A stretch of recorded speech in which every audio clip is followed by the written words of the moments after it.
Hello friends, आप देख रहे हैं आपका चैनल शेयर बाजार विद आयुष। और दोस्तों, बात करेंगे इस वीडियो में ग्रो आईपीओ की लिस्टिंग के बारे में। दोस्तों, जैसे आपको पता ही है कि कल के दिन ग्रो की लिस्टिंग हमको देखने को मिलेगी, तो किस प्रकार की लिस्टिंग हो सकती है इसके बारे में इस वीडियो में हम समझेंगे। ये जानेंगे कि कहाँ पे लिस्टिंग होने का अनुमान है, क्या लिस्टिंग पॉजिटिव होगी या फिर डिस्काउंट पे ओपन हो सकता है। सारे एस्पेक्ट्स के बारे में इस वीडियो में हम चर्चा करेंगे, तो आप लोग देखिएगा वीडियो को पूरा ज़रूर। लेकिन उससे पहले, अभी तक अगर आपने चैनल को सब्सक्राइब नहीं किया, फर्स्ट टाइम विजिट किया है, तो ज़रूर सबसे पहले आप लोग चैनल को सब्सक्राइब कर लीजिएगा। तो फ्रेंड्स, ग्रो कल के दिन यानी 12 नवंबर को याद रखिएगा ग्रो लिस्ट होता हुआ नजर आएगा। अगर आपको अलॉटमेंट मिला है तो 100 रुपये का आपको एक शेयर मिला है, टोटल 150 शेयर्स मिले हैं। अगर आपने रिटेल में एप्लीकेशन लगाई थी, एचएनआई में लगाए, तो डेफिनेटली आपको ज़्यादा शेयर्स मिले होंगे। देखिए, जब भी कोई आईपीओ आता है, सबसे पहले हम उस आईपीओ को देखते हैं कि वो आईपीओ किस तरीके का था। फ्रेश इशू था, ऑफर फॉर सेल था, दोनों कॉम्बिनेशन था। तो दोस्तों, ये आईपीओ था fresh issue plus offer for sale. Total IPO का साइज था 6,632 करोड़ का, लेकिन उसमें 1060 करोड़ था फ्रेश इशू, तो बाकी का ओएफएस था 5,572 करोड़ के आसपास। यानी जो मेजर साइज थी वो दोस्तों ओएफएस की थी 5,570 करोड़ के आसपास। बाकी तो अगर आप देखेंगे तो एक फ्रेश इशू ही था।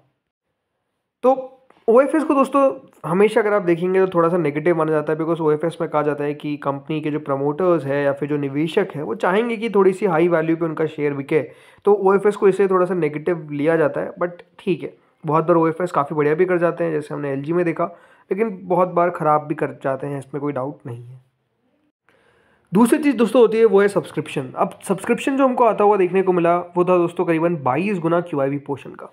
क्यूआईबीज ने दोस्तों लगभग इस आईपीओ में 43,803 करोड़ रुपीज़ लगाए। अब 22 गुना देख के लगता है कि अरे क्यूआईबीज का तो बस 22 गुना ही पैसा है, तो अपने आप पे बहुत कम है। लेकिन पैसों के हिसाब से देखा है तो 43,000 करोड़ है, तो 43,000 करोड़ तो अपने आप पे कम नहीं होते, तो बिल्कुल सही बात है। अब इंटरेस्टिंग क्या है, देखिए इंटरेस्टिंग ये है कि ये जो 22 गुना सब्सक्राइब हुआ है ना, होता क्या है दोस्तों हमेशा क्यूआईबी में कि 3-4 कैटेगरीज होती है। एक होती है एफआईआई, दूसरी होती है डीआईआई, तीसरे होते हैं म्यूचुअल फंड्स, चौथे होते हैं अदर्स। यहाँ पर क्या देखने को मिला कि जो एफआईआई, डीआईआई, म्यूचुअल फंड्स और अदर्स में जो सबसे कम पैसा हमको आता हुआ देखने को मिला है किसी कैटेगरी का, तो वो किसका है? वो है दोस्तों डीआईआई का। एफआईआईज ने याद रखिएगा 43 में से 24,000 करोड़ रुपीज़ लगाए, और म्यूचुअल फंड्स ने लगभग 13,290 करोड़ रुपए लगाए। बाकी अदर्स कैटेगरी का हमको पैसा आता हुआ दिखा, और डीआईएस का मात्र 3,000 करोड़ के आसपास था लगभग, इतना भी एग्जैक्ट नहीं है। ये कि मैं क्यों बता रहा हूँ, देखिए इसके पीछे का रीज़न है कि एफआईआईज, म्यूचुअल फंड्स और अदर्स, चलिए अदर्स को बैठा दीजिए। एफआईआईज और म्यूचुअल फंड्स को मेजरली दोस्तों स्ट्रॉन्ग हैंड्स माना जाता है, मतलब कि ये मजबूत हाथ होते हैं, ये इतनी जल्दी बेचते नहीं है। डीआईएस तो मेजरली दोस्तों आईपीओ में पैसा लगाते हैं फॉर लिस्टिंग इन ओनली। लेकिन एफआई और म्यूचुअल फंड का जब पैसा हमको आता हुआ दिखता है, तो I think it's a positive thing. तो ये बात ध्यान रखिए कि इसमें स्ट्रॉन्ग हैंड जरूर हमको आते हुए देखने को मिले with FI and mutual funds. HNI category का 14 गुना पैसा आया, लगभग 14,000 करोड़ रुपए आता हुआ दिखा। रिटेल ने लगभग 9.43 टाइम सब्सक्राइब किया। टोटल मिलाकर 17 टाइम से आईपीओ सब्सक्राइब हुआ, यानी कंपनी को लगभग 64,000 करोड़, राइट, 64,000 करोड़ रुपए मिले। तो आई थिंक ओवरऑल रिस्पॉन्स इस आईपीओ को ठीक ठाक मिल गया। 64,000 करोड़ रुपए अगर यहाँ पर दोस्तों 50,000 करोड़ से कम आता तो आई थिंक ये कह सकते थे कि डेफिनेटली पैसा कम आया है, बट आई थिंक पैसा ठीक ठाक आ गया। 17 गुना जरूर आप कह सकते हैं, ड्यू टू आईपीओ साइज कम लगता है कि अरे 17 गुना तो आता हुआ नजर आया, बट आईपीओ का साइज में आप देखिए ना, तो वो भी अपने आप में बहुत बड़ा, याद रखिएगा, फैक्टर होता है। तो आई थिंक उस खराब माहौल में भी इतना पैसा आ गया, तो ये अपने आप में एक अच्छी बात है। ठीक है, तो 2 पॉइंट तो हमने क्लियर कर लिए। अब कुछ और बात आपको बताता हूँ, देन हम बात करेंगे लिस्टिंग पे। अब कुछ बातें दोस्तों ग्रो के आपको और बताता हूँ, देन हम बात करते हैं लिस्टिंग पे। तो पहली बात तो एक बार ध्यान रखिएगा, ग्रो क्या है। ग्रो दोस्तों एक भारत की लार्जेस्ट और फास्टेस्ट ग्रोइंग इन्वेस्टमेंट प्लेटफॉर्म है बाई एक्टिव यूजर्स। में बात कर रहा हूँ ब्रोकर की, तो उसमें आपको नंबर 1 देखने को मिल जाता है कंपनी। याद रखिए, कंपनी ऑफर करती है stocks, derivatives, IPO, bonds, mutual funds, right. इसके अलावा कंपनी आपको ऑफर करती है एमटीएफ, पर्सनल लोन्स, ये सब चीज़ें याद रखिएगा जो ग्रो है वो ऑफर करती है। बल्कि इनका याद रखिए खुद का म्यूचुअल फंड भी है, तो ग्रो का खुद का म्यूचुअल फंड भी आपको देखने को मिल जाता है। देखिए, कंपनी का ओवरऑल जिस तरीके से मार्केट शेयर है रिटेल कैश के अंदर, एडीटीओ मतलब एवरेज डेली टर्नओवर के अंदर, तो ये लगातार बढ़ता हुआ देखने को मिला है दोनों सेगमेंट्स के अंदर। लगभग 12.66% था इन FY24, तो वो हो चुका है 23.66% in the first quarter of FY26।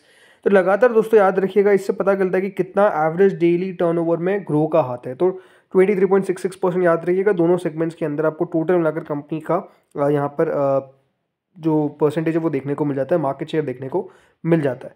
इसके अलावा दोस्तों जैसे मैंने बताया, कंपनी याद रखिएगा आपको ऑफर करती है और भी अपसेलिंग फाइनेंशियल प्रोडक्ट्स जिसमें देखिए company increase wallet share of MTF, LAS, right, मतलब लोन अगेंस्ट शेयर्स, ये सब। इसके अलावा वेल्थ मैनेजमेंट, ये सब चीज़ें याद रखिए कंपनी ऑफर करती है। कंपनी ने दोस्तों हाल ही में एक्वायर किया था फिस्डम को, एक वेल्थ मैनेजमेंट सॉल्यूशन स्टार्टअप था। करीबन $150 मिलियन के आसपास पैसा चुकाया गया था। उस समय उस कंपनी का रेवेन्यू 84 करोड़ था, तो लेकिन लॉस 57 करोड़ आता हुआ दिखा। बट हाँ, इसको भी कंपनी ने एक्वायर किया। इनका डाइवर्स कस्टमर बेस है, मतलब कंपनी ऑलमोस्ट 98.4% पिन कोड्स पे अवेलेबल है भारत के अंदर। और इनका जो कस्टमर बेस है वो काफ़ी यंग है, मतलब 45% जो इनके एक्टिव यूज़र्स है वो 30 साल से आपको कम देखने को मिल जाते हैं। 21% है 31 से 35 के बीच में। तो आप समझिए कंपनी डेफिनेटली जो यंग एस्पिरेंट्स लोग होते हैं कि वो चाहते हैं कि वो शेयर बाजार में पैसा बनाए, वो डेफिनेटली कंपनी के आपको यूज़र्स देखने को मिल जाते हैं। तो ये चीज़ें हैं जो आपको पता होनी चाहिए ग्रो के बारे में। अब आते हैं दोस्तों लिस्टिंग पे। सी अभी क्या है माहौल दोस्तों लिस्टिंग को लेकर या फिर IPOs को लेकर मेजरली अगर देखा जाए तो थोड़ा सा नेगेटिव है, राइट। नेगेटिव साइड पर है, IPOs उतने कुछ खास नहीं कर पा रहे हैं। और मैंने आपको पहले भी कहा कि अच्छी कंपनीज भी अच्छी लिस्टिंग नहीं दे पा रही है। तो ये अपने आप में ज़रूर दोस्तों अभी एक थोड़ा सा नेगेटिव ट्रेंड कह लीजिए, पॉइंट कह लीजिए, चल रहा है। मेरे हिसाब से दोस्तों ग्रो की जो कल लिस्टिंग देखने को मिलेगी, आई डोंट फील कि नेगेटिव होगी। मतलब डिस्काउंट पे तो मुझे लगता नहीं कि लिस्ट होता हुआ देखने को मिलेगा। ये जो IPO ये 100 से 110 के बीच में लिस्ट होगा। हो सकता है कि इशू प्राइस पे लिस्ट हो जाए, या फिर हो सकता है कि 5-10% भी दी जाए। मुझे लगता है 5% तो मिलना चाहिए, बिकॉज कंपनी अच्छी है, कंपनी खराब नहीं है, कंपनी लगातार बढ़िया कर रही है, अच्छा मुनाफा है। रेवेन्यू देखिए FY25 में 4,000 करोड़ के आसपास का था, विद प्रॉफिट ऑफ 1824 करोड़। तो प्रॉफिट भी काफ़ी शानदार आपको देखने को मिला है। ये कह सकते हैं कि दोस्तों जो Q1 रहेगा कंपनी का, उसमें जो रहा उसमें 9.6% के आसपास की डी ग्रोथ देखने को मिल गई। डी ग्रोथ एक्टिव क्लाइंट्स और ग्रोथ भी अगर देखा जाए तो नए यूजर्स में स्लो थी, बिकॉज बाजार भी उतार चढ़ाव कर रहा था। FY26 पूरी इस इंडस्ट्री के लिए मैं कह सकता हूँ कि उतना बहुत पॉजिटिव देखने को नहीं मिलेगा, बिकॉज रेगुलेटर ने भी बहुत सारे चेंजेस करें। फिनेंस पूरा अगर आप बाजार भी देखेंगे तो उतना कुछ खास नहीं कर पाया। बट आई फील कि दोस्तों यहाँ पर एक लॉन्ग टर्म स्टोरी है। मतलब ये कंपनी अपने आप में एक ऐसी कंपनी है जिसको आप पोर्टफोलियो में रखना चाहेंगे। लगातार दोस्तों कंपनी बढ़िया करती हुई देखने को मिल रही है। बाजार जैसे जैसे दोस्तों बढ़िया होता हुआ देखने को मिलेगा, मूड माहौल सुधरेगा, ये कंपनी और बढ़िया करेगी। अभी तो आप ध्यान रखिए कि काफ़ी कम लोग हैं जो अभी भी शेयर बाजार से जुड़े हैं। काफ़ी लोगों को जुड़ना है, तो आई थिंक वो किस तरीके से जुड़ेंगे, इन्हीं प्लेटफॉर्म्स के जरिए।